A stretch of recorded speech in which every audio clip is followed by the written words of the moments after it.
After years of bloody revolution, the brutes of the Banished are no longer blinded by the lies of the prophets in the Covenant. After their leader Atriox's refusal to spill any more of his warriors' blood for an empire that devalued his own people, the Banished was born, giving the many legions of Juralhani that served under its banner a new purpose among the stars, one that would put them on a collision course with the Master Chief on Zeta Halo. Which leads us to Halo Infinite. Guys, welcome to what will be my definitive breakdown of the Banished brutes of Halo Infinite. If this video sounds a little familiar, it's because I made a video very similar to this back when Halo Infinite first launched, but if I'm being completely honest, I want to correct a few things. A couple things that I might have gotten wrong, and a few added details that I wish I included in that video that have bothered me more and more over time, and ultimately giving you guys a better video that I'm more proud of. So I hope you guys enjoy the video, and if you do, be sure to drop a like on it. It helps the video reach more Halo fans, and as you guys know, it means a whole lot to me. And also, as you guys know, I make new Halo videos every single week, so be sure to subscribe so you don't miss any of my new content. But guys, it's time to dive into what will be my definitive breakdown of the Banished brutes of Halo Infinite. Beginning with our breakdown of the Banished Brute Warrior, the lowest ranking and most common of all the brute infantry in the Banished.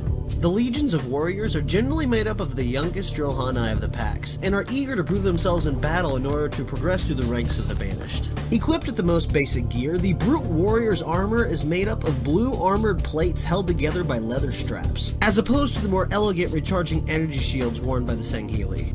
Armor plating that can deflect projectile bullets until it falls off entirely, revealing the damage to the battle harness underneath. Shooting directly into these armor plates results in sparks, whereas shooting into the unarmored areas results in a blood spray effect, which is a pretty cool detail.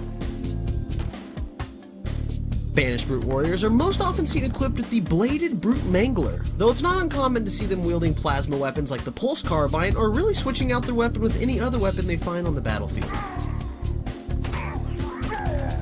Though Brute Warriors tend to want to be equipped with more traditional brutish weapons, and the same applies for their equipment with the return of the Spike Grenade. And it's also not uncommon to see Brute Infantry throw fusion coils, though some are more naturally gifted at this than others. And though rare, Brute Warriors will even occasionally throw suicide grunts at you. And brutes wouldn't be brutes without their signature berserk ability, which can be seen by most brute ranks, including the Brute Warrior, which involves them holstering their weapon and going into an enraged state where they attempt to rip their opponents apart limb from limb. And though the Brute Warrior is the lowest rank of brute in the Banished, it's not uncommon to see them leading their own squads made up of the lesser races of the Covenant. And occasionally you'll see packs of Brute Warriors being led by a subclass of warrior that wears distinct purple armor, though this is carefully watched over by a tenured captain. These brutes are equipped with unique purple armor plating and a blade-crested helmet with more blades along the jawline. Unique among warriors, this subclass is also occasionally equipped with a brutish, always visible personal recharging energy shield, though this isn't always the case. Interestingly though, these brutes tend to use exclusively human weapons such as the commando rifle and the bulldog shotgun. And although the Brute's influences in the cosmetic look of all the vehicles in the Banished is obvious, the Brute Warriors themselves primarily only spawn in the iconic Brute Chopper, though they won't hesitate to occupy any found vehicle or even hijack yours. But at the end of the day, there's a reason why the Brute Warrior is the most common brute rank in the Banished, as most Juralhani never progress past this stage, as legions of Brute Warriors are crushed beneath the ambitions of the Banished. Which leads us to the Banished Brute Berserkers, which are made up of the most savage brutes in all the Banished. Often dropped into the battlefield as Banished shock troops, these brutes are pumped full of toxic chemicals that send them into a violent frenzy, in which their only concern is to eviscerate their adversary. With their faces muzzled like wild animals and war paint spread across their faces, these brutes only exist for the destruction of their enemies through brute force alone and the occasional dynamo grenade if you think it's safe to hide in a vehicle. And even more dangerous is the Berserker variant with black-plated armor that's equipped with a recharging energy shield. But ultimately, it's how these brutes have given over both their mind and body to the destruction of their enemies in service to the Banished that make them so noteworthy. If and when a Brute Warrior proves himself in combat, he may be selected to become a chosen warrior. Donning unique heavy gold-plated armor with a helmet with a full face mask and even the occasional personal recharging energy shield, these brutes lead squads of lesser brute warriors into battle. These chosen warriors are also given first selection out of all the weapons in the Banished armory, often opting for weapons such as the Sentinel Beam and even the dreaded human rocket launcher. Which makes the chosen warrior the most deadly of all the warrior ranks. Only the deadliest of all the Juralhani hunters will be selected as Banished Brute Snipers. Equipped with light armor and no shoulder pads, the Banished Brute Sniper is also equipped with a specialized sensor array strapped to their backs and a unique helmet with an optic sight built right into it. This allows the Brute Sniper to acquire their infantry and heavily armored targets at very long ranges with their deadly skewers. Although the Banished Brute Sniper also comes in a red variant that's always equipped with a shock rifle that's good for taking out infantry and temporarily disabling vehicles. Which is why the Banished Brute Sniper is often one of the deadliest brutes you'll encounter that you may never see until it's too late. And overseeing and taking direct command of all the warrior squads in the battlefield is the Banished Brute Captain.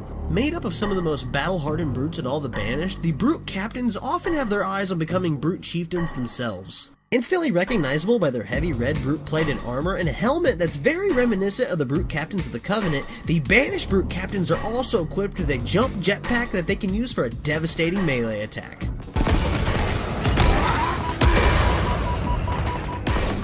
Although the Banished Brute Captain does come in a second variant with a fanned-out helmet and a bladed jawline that's often equipped with a personal recharging energy shield and tends to prefer to use the UNSC Hydra. Although the more common and traditional Banished Brute Captain is almost always equipped with the bladed Brute Ravager that it uses to devastating effect.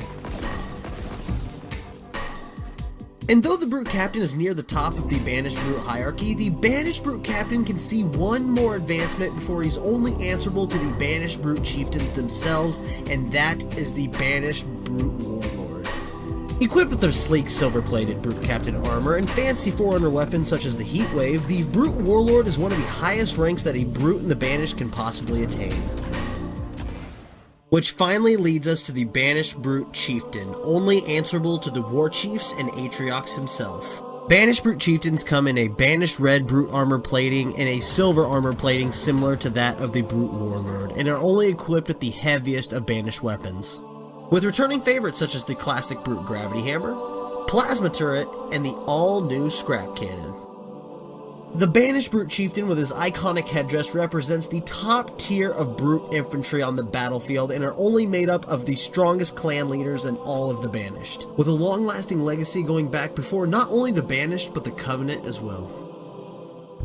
So guys, that was my breakdown of the Banished Brutes of Halo Infinite, and ultimately, I'm just glad to finally see the Brutes back in the limelight, because we haven't seen the Brutes in a mainline Halo game since 2010 with Halo Reach, so it's so glad to finally see them return with Halo Infinite, and done justice. These are some of the best Brutes we've seen in the entire Halo franchise. I love their cosmetic look, their weapons, their gameplay, it's all great, and to think that this is 343's first attempt at making Brutes for a first-person mainline Halo game, they absolutely nailed it out of the park, and I can't wait to see where they push these Brutes into the future with Halo Infinite story, DLC, things like that. But be sure to let me know down in the comments which Brute rank in Halo Infinite is your favorite. Do you like the Warriors, the Berserkers, the Chosen Warriors, the Warlords? Let me know down in the comments. I can't wait to read them. But guys, that's all I have for this video. If you found yourself liking the video, be sure to drop a like on it because it helps the video reach more Halo fans. And as you guys know, it means a whole lot to me. And also, I make new Halo videos every single week, so be sure to subscribe so you don't miss any of my new content, and I'll catch you guys on the next one.